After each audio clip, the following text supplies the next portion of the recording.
Hare Krishna, Krishna Krishna, Hare Hare, Hare Rama, Rama Rama, Hare Hare. Continuing with the explanation by Lord Kapila regarding the child.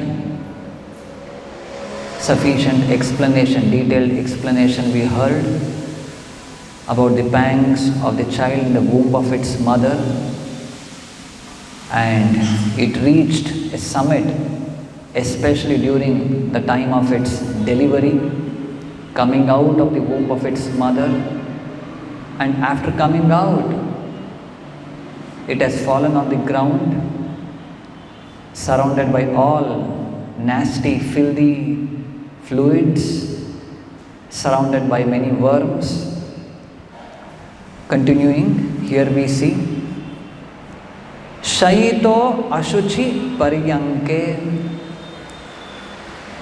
Maybe immediately after its birth, it will be cleansed by the nurses,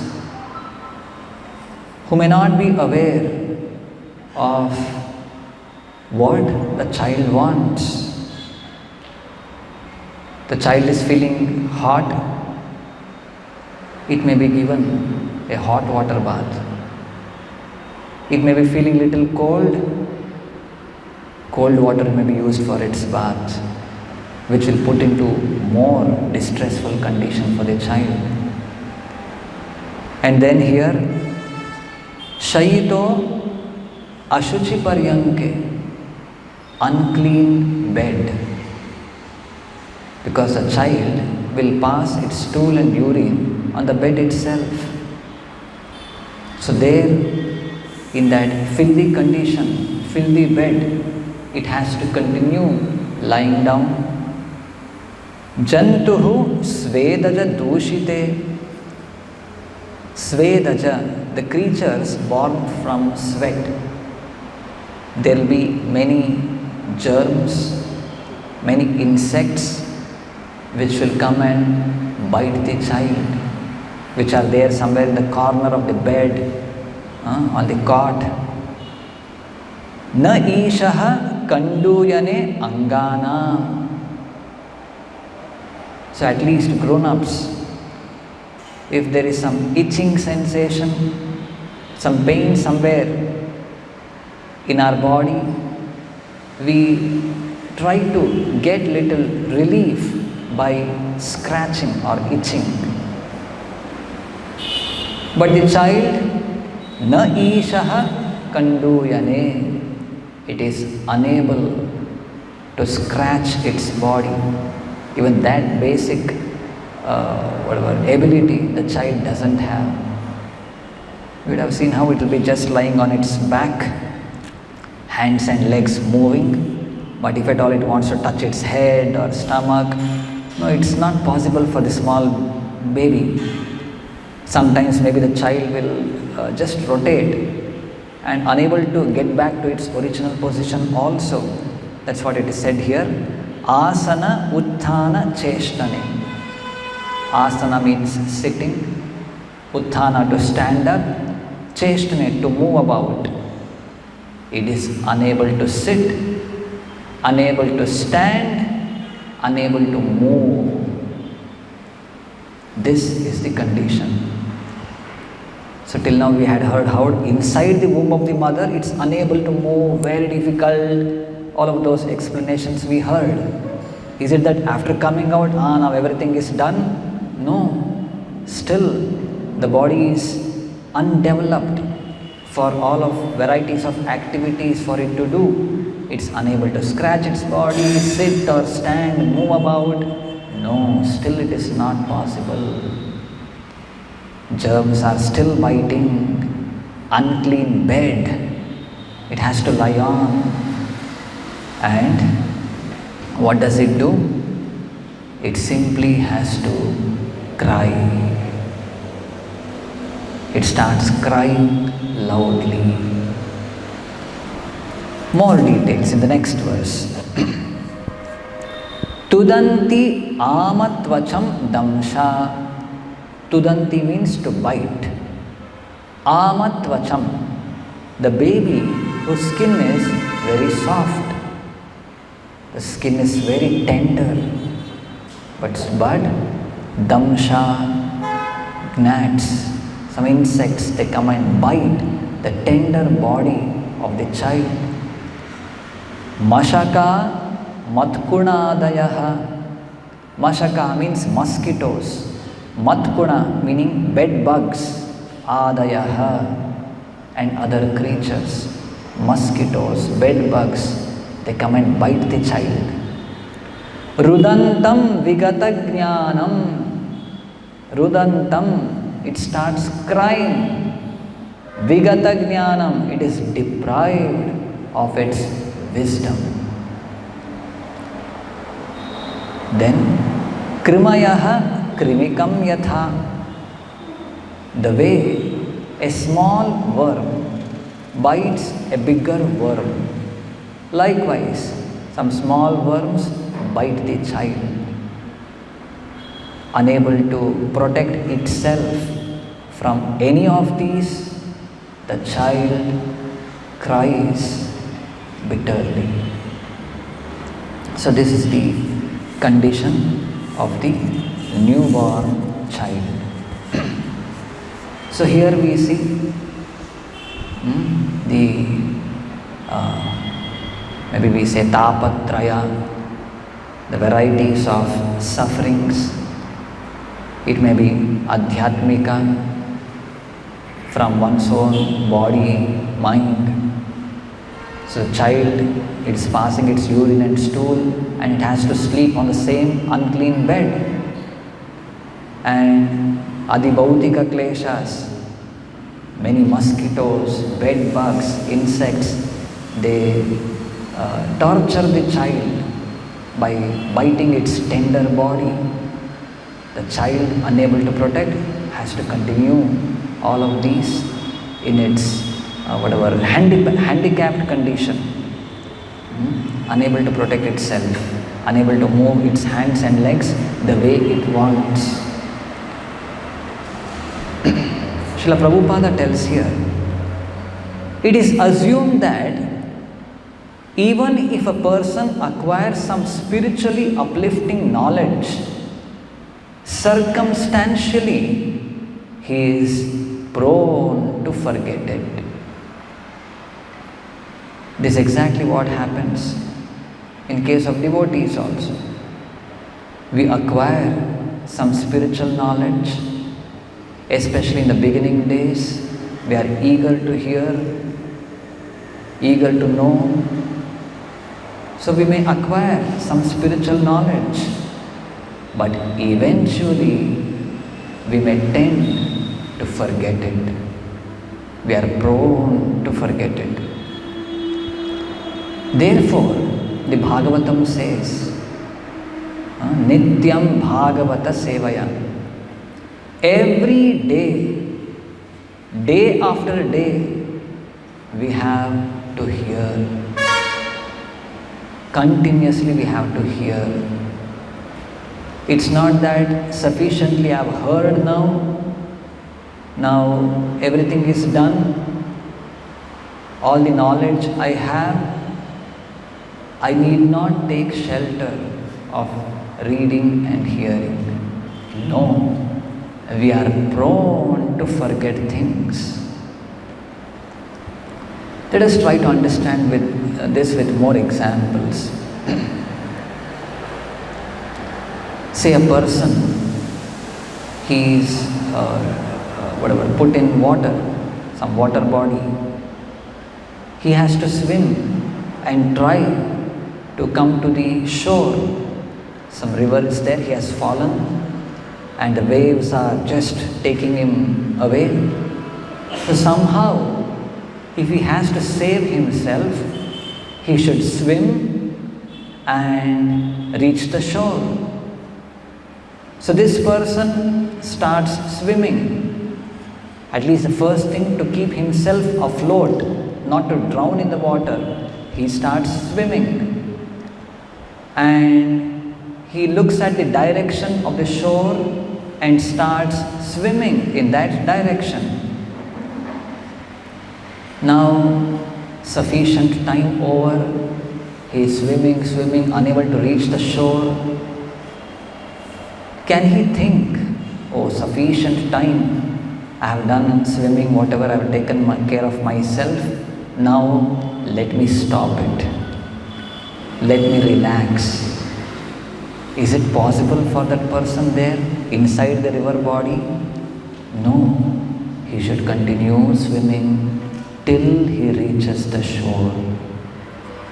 Otherwise, any moment, if he stops moving his hands and legs, he may drown in the water and lose his life. So likewise, we should understand, we living entities, we are also staying in the kingdom of Maya, illusion, which is not our original position. Just like the person who is put in the water is not his natural position, natural condition. So he has to struggle to keep himself afloat, to swim and to reach the shore. He has to continuously work on it. Likewise, we living entities, having come to this material world, which is not our original position.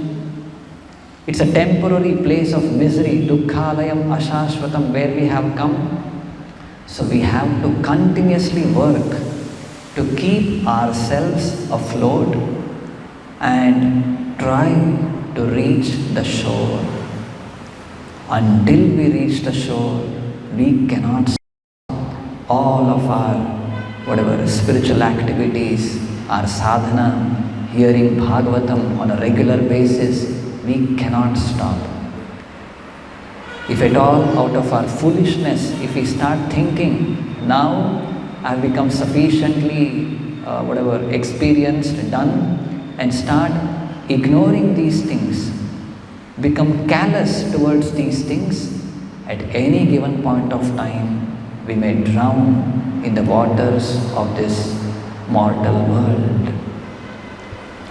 So, and therefore, Nityam Bhagavata Sevaya. We have to continue rendering service to the Bhagavatam by hearing and practically rendering service to a person Bhagavatam, a pure devotee.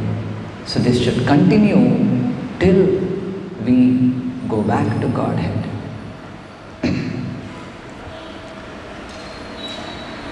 Here, one interesting thing we should notice that about hearing Bhagavatam, maybe in our conditioned state, we are not very much inclined to hear the message of the Bhagavatam. But still, as a matter of duty, on the order given by our spiritual master, even though there may be no taste for it, we have to continue hearing. But the Bhagavatam is so wonderful, so nice, that once we become purified, it's not that we will lose taste for it. Things are done, let me give it up. No. A pure devotee wants to relish the Bhagavatam even in that purified state. That's the standard, or that's the position of Srimad Bhagavatam. Atma Ramascha Munayo Nirgrantha api urukrame kurvanti ahaitukim bhaktim itham buddha guno harihi. The Supreme Lord, His activities are all wonderful. Even they have got the capacity to attract the minds of the Atmaramas who are self-satisfied. Even they become attracted to hear about the pastimes, the glories, the qualities, activities of the Supreme Lord more and more and more. That is Srimad Bhagavatam. So, we are all sadhakas. We would have not come to that stage, reached that stage, or reached that shore. So once all anarthas, anartha nivritti happens, we come to the stage of nishtha, firmly fixed. Then the stage of ruchi, taste develops. Asakti, attachment will be there to hear more and more and more. And then bhava and prema. So like this, step by step, a neophyte devotee progresses in his spiritual life. One more story to recollect and think about it. The way a hunter, the hunter catches some animals and he puts them under captivity, maybe for his later usage. The hunter, once the animal is caught in the hunter's net, the hunter takes care, takes all measures to see to it that the animal never escapes again. He continuously monitors it, oversees it, and whatever, makes all provisions so that the animal should not escape again out, come out of its captivity.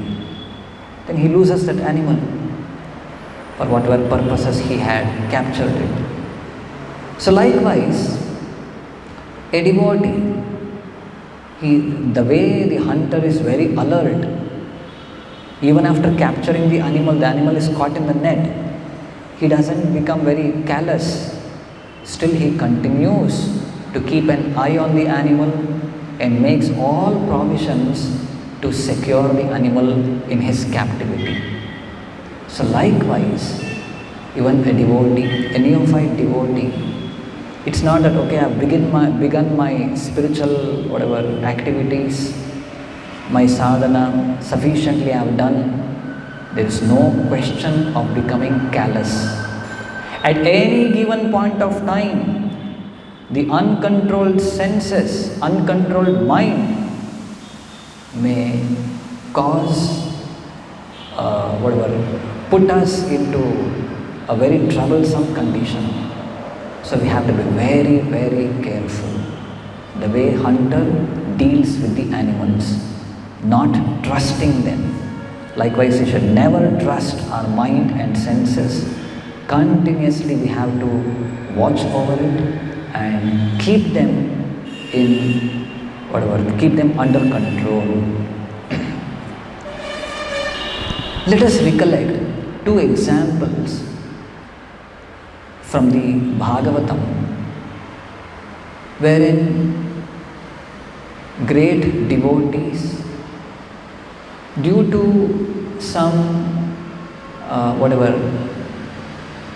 we can say lack of seriousness, somehow or the other they lost their opportunity of continuing their devotional spiritual activities. Prabhupada says in this purport, circumstantially he is prone to forget it. It is assumed that even if a person acquires some spiritually uplifting knowledge, circumstantially he is prone to forget it. The way the case of Maharaja Bharata, so he was fully aware of his spiritual duties in his young age itself. He became very much detached with his kingdom, family, all his opulence, riches, everything. He went to the Pulahashrama on the foothills of Himalayas, and alone he continued his spiritual practices. He had elevated himself up to the bhava stage, it is said. Somehow or the other, he got attached to a deer, a baby deer in its helpless condition.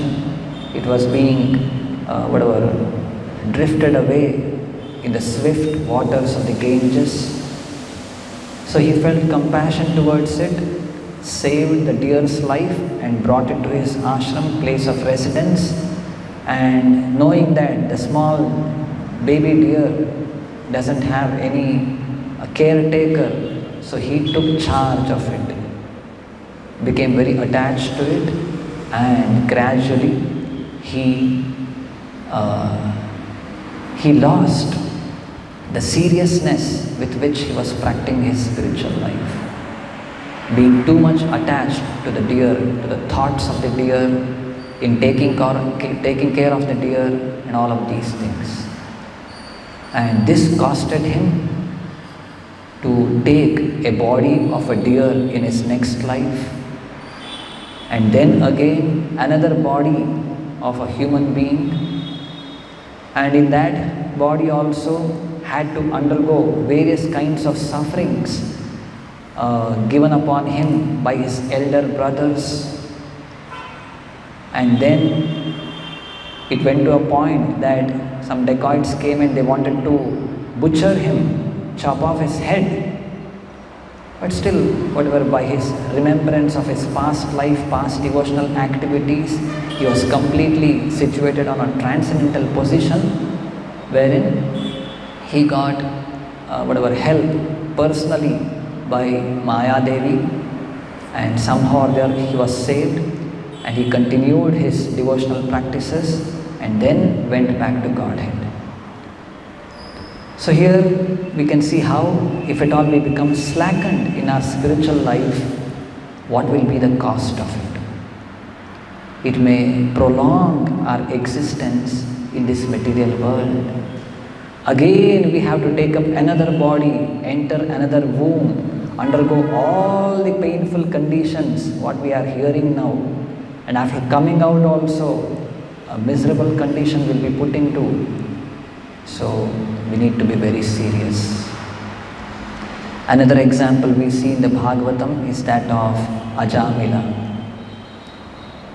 Ajamila also in his younger days, he was very devoted, born in a Brahmana family, performed all kinds of devotional services, devoted to the Lord, but somehow or the other came in touch with the prostitute, and due to her association, dasya samsarga dushitaha, he became polluted. To maintain that prostitute, all kinds of sinful activities he started committing. Somehow, by the Lord's grace, his son was named as Narayana, and that saved him. But the whole life of sinful activity, and finally he was about to be taken to the abode of Yamaraja. Yamadutas had come, they were taking away his soul from his body, taking him to the abode of Yamaraja for sufficient punishment to be given to him. So this is the condition we may also be put into if we become slackened in our regular practices. So this Nityam Bhagavata Sevaya is so very important. This is what will keep us in the right platform, in the right frame of mind. It will make us serious in our regular practices. It will make us aware of the value of the activities what we are doing. It will make us aware of the dangers whatever in the material world. At any given point of time we may become drown in the waters of this material world. So if these has to happen, we have to hear the message of Srimad Bhagavatam, the Bhagavad Gita, on a regular basis. By nature, we are prone to forget all of these things. The way by nature you are put into water, you have to drown. So to save ourselves from drowning, we should swim, continue to swim. Likewise, we should continue to hear the message of the Bhagavatam regularly. Another point mentioned in the purport by Srila Prabhupada, not only children but also elderly persons should be very careful to protect their sense of Krishna consciousness and avoid unfavorable circumstances so that they may not forget their prime duty. It's not only the small children, they are put into that condition. Even elderly people have to be very careful to protect their sense of Krishna consciousness and avoid unfavorable circumstances. It's another point to note, very important point. We have to avoid unfavorable circumstances because our position is very feeble. We are not properly established still in our devotion to the Supreme Lord. At any moment, Maya may take us away from the Lord. So, we should put ourselves in some favorable conditions to practice our devotional activities. We should avoid unfavorable circumstances. So let us recollect from the Upadeshamrita by Rupa Goswami, wherein 6 things he says which are favorable for our practice of Krishna consciousness. So which is that? Utsaha, Nishchaya, Dhairya, Tat Karma Pravartanat, Sangatyagat, Satovritte, Shadbhi Bhaktihi Prasiddhyati. Enthusiasm, determination, patience, following the rules and regulations, then avoiding sangatyagat, avoiding bad association, satovritte, following in the footsteps of great Mahajanas, great authorities. These are all favorable things for our spiritual life. And another set of unfavorable things,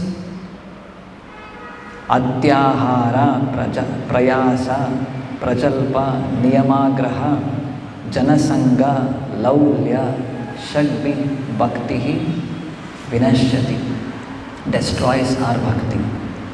Atyahara, overeating or accumulating more than what is required for us.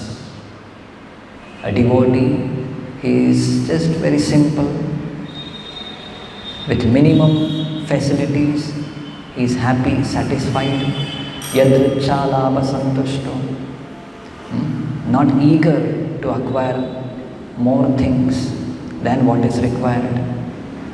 Atyahara, prayasa, over endeavoring for some mundane things, sometimes coming to the mode of passion for name and fame, for adoration, various ulterior motives, we may start working in a different manner altogether. So all of those things we have to reject. Prajalpa, unnecessary talks, unwanted talks. Niyamagraha, not following the rules and regulations or being too attached to following them. Especially we should not get into the pit of not following, becoming very callous. Rules and regulations are told, but not serious in following them. Means what? We are putting ourselves in unfavorable circumstance. At any moment, we may put into some dangerous condition. We may lose our spiritual life. So we have to be very careful. And sangatyaga, we have to give up bad association, give up greed, laulya, all these things. maybe to conclude with. So here we find these descriptions of the child in the womb of the mother and after coming out. And all of these, whatever detailed explanation what we find in the third canto of Bhagavatam, elaborately given by Lord Kapila in very simple language, simple Bengali language, Bhakti Vinod Thakur, very beautifully he has summarized in his famous song, Bhuliya Tomare Samsare Ashiya Pe Nana Vida Vyatha. The child prays, O Lord, I forgot you and came to this material world where I have experienced a host of pains and sorrows. Now I approach your lotus feet and submit my tale of woe. See the child in the womb of the mother, it started praying with the same intent. And then, Janani Jathare Chilama Jakhona Vishama Bandhana Pashe. While still bound up tightly in the unbearable confines of my mother's womb, Ekabara Prabhu Dekha diya more Vanchile e Dina Dase. O Lord, you once revealed yourself before me. Appearing only briefly, you then abandoned this poor servant of yours. So that also we saw a child momentarily it prayed to the Lord, remembered the Lord, and then Vanchile e Dina Dase, it forgot the Lord. That's what we find in today's verse. Jnana, what's that? Rudantam Vigata Jnanam. Then Takhona Bhavino Janama Paya Koribo Bhajana Tava Janama Hoilo Podi Maya Jale Na Hoilo Jnana Lava. At that moment I thought, after my birth, I will worship you. This is what the child in the womb of its mother, it was praying. But alas, after taking birth, I fell into the entangling network of worldly illusions. Thus, I possessed not even a drop of true knowledge. So after coming out of the womb of the mother, I have been put into Maya, and all my knowledge, now it is lost. So that is the condition we are seeing. This child, after coming out of the womb of the mother, still its sufferings have not stopped. The condition of suffering is continuing. After coming out, now it has lost its knowledge of the Supreme Lord. It has started to identify with its body, bodily pains, and whatever the conditions it is put into, and simply it is continuing to cry Rudantam. So later from the next verse, still more will be seen. We'll stop with this. Grantraj Srimad Bhagavatam ki, Srila Prabhupada ki.